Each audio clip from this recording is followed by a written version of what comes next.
Alors, je voulais revenir sur le titre de cette table ronde, qui n'est quand même pas anodin.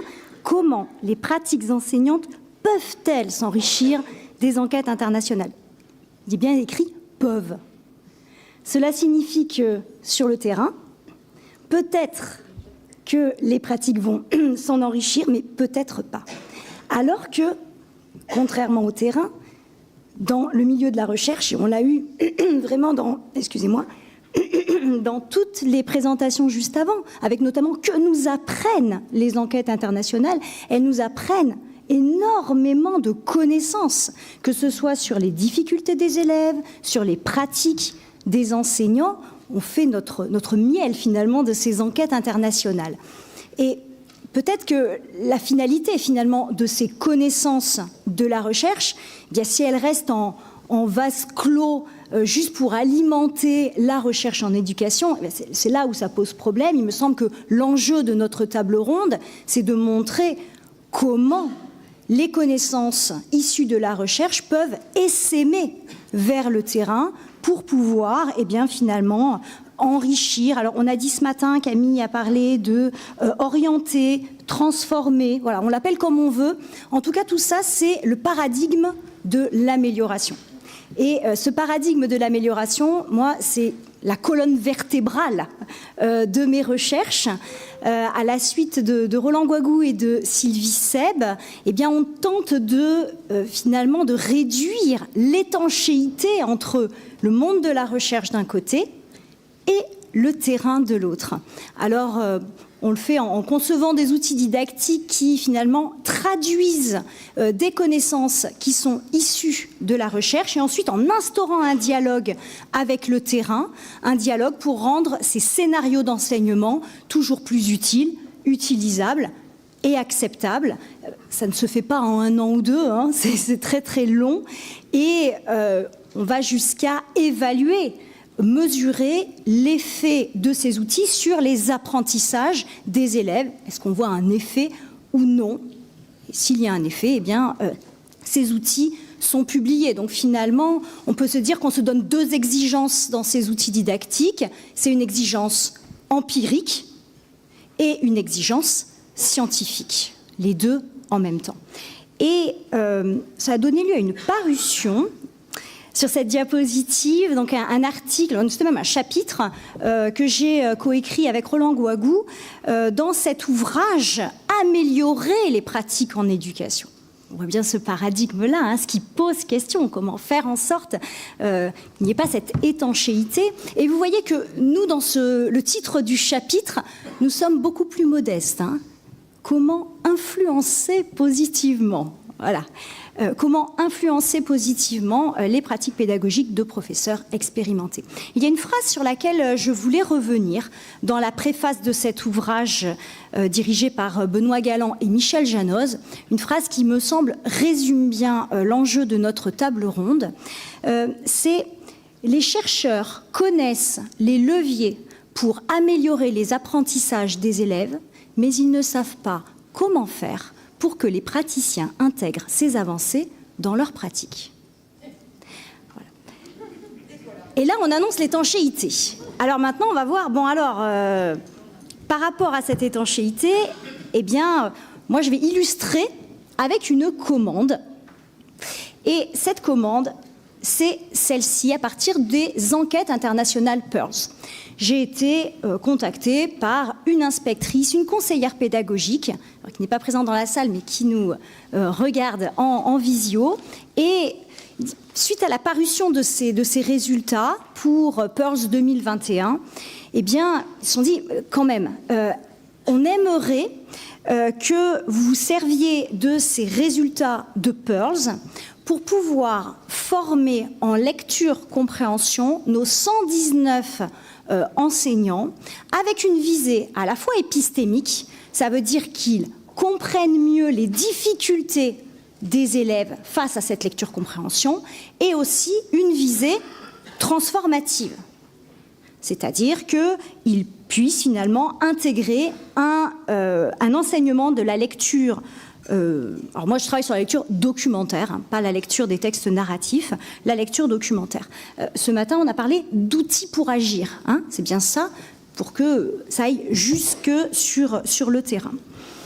Et si on le résume, on a finalement à mieux comprendre les difficultés des élèves pour mieux améliorer, pour répondre à ces difficultés.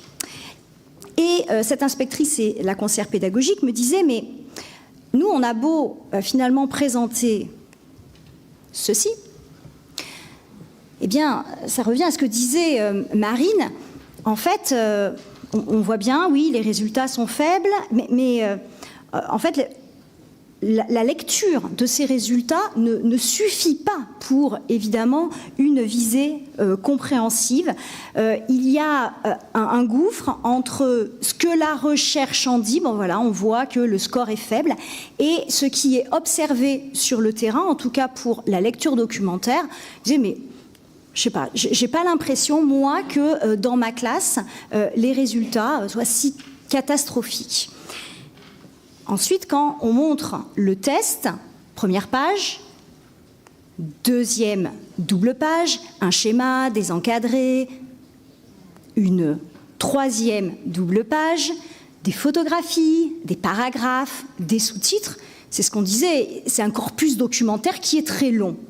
Et là, en général, on nous dit, c'est pas étonnant qu'il n'ait pas réussi, parce que justement, c'est un corpus qui est très très long. Nous, jamais en classe, on donne autant. Et ensuite, lorsqu'on montre avec les 12 questions, on dit, oh bah oui, 12 questions, dans ce temps si restreint, c'est sûr, ce n'était pas possible. Donc là, on voit un gouffre, et finalement, oui, ils ont raison. Oui, ils ont raison, parce que lorsqu'ils observent les élèves en classe traiter des textes documentaires, c'est bien souvent en sciences, en histoire, en géographie, en éducation morale et civique, bref, c'est au service de connaissances disciplinaires. Et bien entendu, les documentaires sont en général beaucoup plus ciblés, beaucoup plus restreints, parce que derrière, ce n'est pas tant la manière de lire le documentaire qui importe, mais c'est d'aller prélever des connaissances disciplinaires en sciences, en histoire, en géographie ou en éducation morale et civique. Et dans ces questionnaires, il y a une aide qui est apportée, et finalement, ces questionnaires sont plutôt bien réussis. Voilà. Et donc, il y a un écart entre la perception du terrain et puis ce qu'en disent ces évaluations internationales. Et dès lors, quel dispositif avez-vous mis en place pour réduire cet écart que vous constatez toutes les deux comme...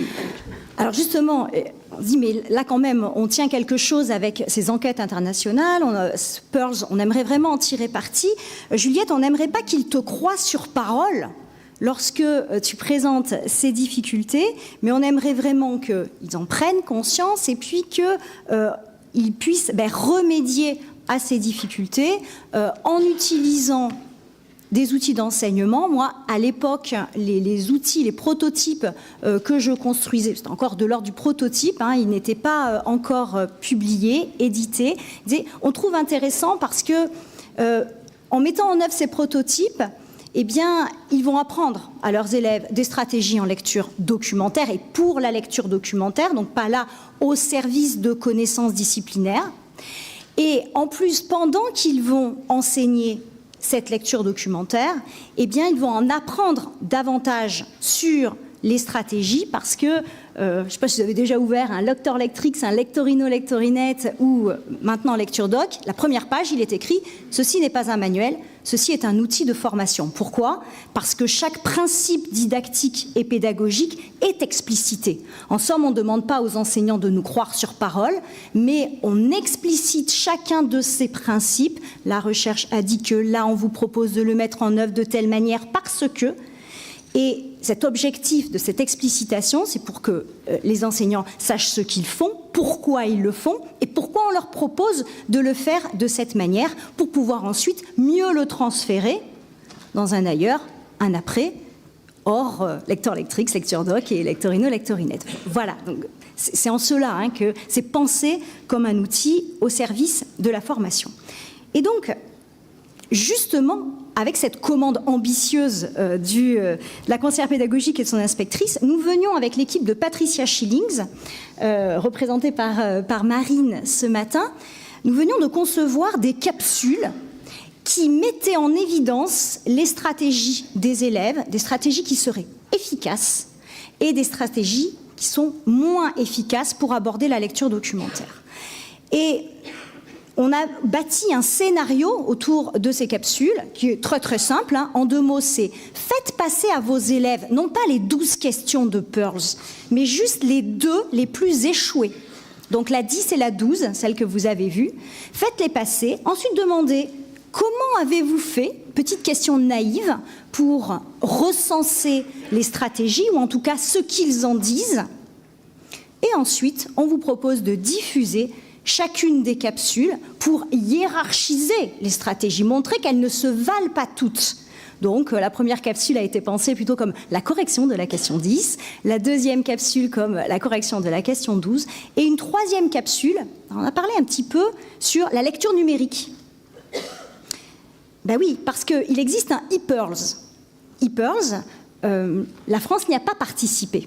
Et donc, nous, on a anticipé, dans cette troisième capsule, on s'est demandé si ce n'était pas un documentaire papier, mais si c'était un documentaire en lecture numérique, par exemple un article d'encyclopédie en ligne, comme Wikipédia ou Wikidia, qu'est-ce que ça changerait pour la lecture et pour les stratégies en lecture ? Voilà la troisième capsule.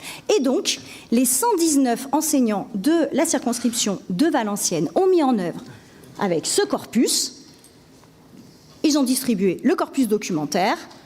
Là, on ne voit que la première page, mais il y a aussi la deuxième double page, la troisième double page, juste les 2 questions, pas d'aide. Ils ont ensuite recensé les stratégies des élèves. Comment avez-vous fait ? Ce qu'ils en disaient. Et après, ils ont validé avec les vidéos pour pouvoir hiérarchiser les stratégies. On savait bien avec l'équipe de Patricia Schillings que les vidéos ne suffisaient pas pour enseigner des stratégies en lecture documentaire. Mais là, on était dans une première, en tout cas, prise de conscience pour montrer que tout ne se vaut pas. Et voilà ce que ça a donné, parce que nous, on a eu un premier temps de regroupement avec les 119 enseignants, et ça fait quand même 1200 élèves derrière. Alors, à partir de votre enquête, qu'avez-vous observé ? Alors, médaille d'or pour cette stratégie. Lire le texte en entier. Et là, premier électrochoc des enseignants. Ils disent quoi ? Ils le lisent du début à la fin comme un roman de haut en bas, de gauche à droite. Oui. Eh bien oui, mais pas étonnant après qu'ils soient complètement perdus, parce que cette lecture documentaire, si on commence à tout lire, eh bien ils sont très rapidement noyés sous les informations. Ça, premier électrochoc. Le deuxième électrochoc, médaille d'argent, pour lire, relire et prélever des informations avec des élèves qui disent « j'ai relu ». Oui, mais qu'est-ce que tu as relu ? Ils étaient incapables de dire comment ils avaient fait. On avait l'impression que c'était un petit peu au petit bonheur la chance finalement, mais en tout cas il n'y avait pas l'élaboration d'une anticipation dans le texte. J'ai d'abord observé tel élément textuel. Et la troisième stratégie, on va dire médaille de bronze, se fiait uniquement à ses connaissances. Marine en a parlé et c'était vraiment 28,6% d'élèves qui n'ont jamais lu le texte du requin. C'est Internet, les amis, mes copains, ce que je pense en savoir. Et là, troisième électrochoc, ah oui, leurs croyances finalement, ils ne cherchent pas à les vérifier. Non, ils ne cherchent pas à les vérifier. C'est vrai qu'il faisait un petit peu peur, ce texte sur le requin. Et donc, quand on a quelques connaissances ou quelques croyances personnelles, eh bien, c'est finalement beaucoup plus simple de s'appuyer dessus.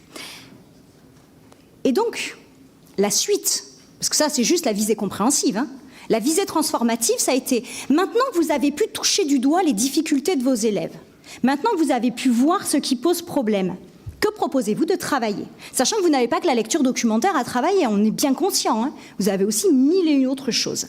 Et voilà, de nouveau, médaille d'or pour connaître et utiliser des organisateurs textuels. Moi, j'étais très contente parce que, justement, connaître, utiliser des organisateurs textuels, c'est la stratégie phare qui est travaillée dans les outils que je développe à l'époque, puisque ça s'est passé l'an dernier. LectureDoc en était à son ultime version. on avait débuté en 2017, hein, donc il a fallu 7 ans, et ça nous permettait de valider les dernières modifications avant l'édition. Et puis un lecture doc cycle 2, parce que Anna Potoki avait proposé un projet ANR qui avait été accepté, et donc on avait intégré des cibles souhaitables du point de vue de la recherche, mais on ne savait pas si elles étaient réalisables du point de vue du terrain. Et donc, en tout cas, cette stratégie-là est travaillée. De la même manière, relire un passage du texte, prélever des informations, oui, on l'avait aussi dans notre outil, et c'est là où il y a l'apport des praticiens. Ils ont dit, nous, on a remarqué quelque chose. C'est que pendant que nous faisions passer le test aux élèves, ils n'arrêtaient pas de lever la main et de demander « Qu'est-ce que ça veut dire électroréception ? Qu'est-ce que ça veut dire ?» Il y avait un lexique spécifique qui leur posait problème. Et ils s'entendaient dire « Relis le texte. Relis, c'est marqué dans le texte. » Une fois, 2 fois, 3 fois. Et finalement, ils se sont dit « Mais c'est vrai que est-ce qu'on leur apprend à comprendre le sens d'un mot à partir du contexte ?» C'est difficile. Et donc, se comprendre le lexique à l'aide du contexte, on l'a intégré au prototype cycle 2, qui en est cette année qu'à sa 2e année de vie, et ça a valu à ces 119 enseignants de la circonscription de Valenciennes le prix chercheur en acte du Cézanne, qui a été remis en novembre 2024 pour ce processus, cette étude fine des difficultés des élèves. Médaille de bronze pour se servir des images en complémentarité avec leur légende. Ça aussi, c'est particulièrement travaillé dans le prototype en ce moment, où il y a un dialogue avec le terrain pour le lecture doc cycle 2 dans le cadre du projet ANR. Ma dernière diapositive, j'aime beaucoup cette phrase de Pascal Bressou qui est à la suite de Anthony Brick, qui était fondateur dans ce paradigme de l'amélioration. Nous ne savons pas passer des connaissances de la recherche à une amélioration de la pratique. Il nous faut donc changer de paradigme, ou pour le moins l'amender, et faire en sorte que le monde des enseignants et le monde des chercheurs soient moins étanches l'un à l'autre. Nous, c'est ce qu'on a essayé de faire en travaillant ensemble comme améliorateurs. Un grand merci.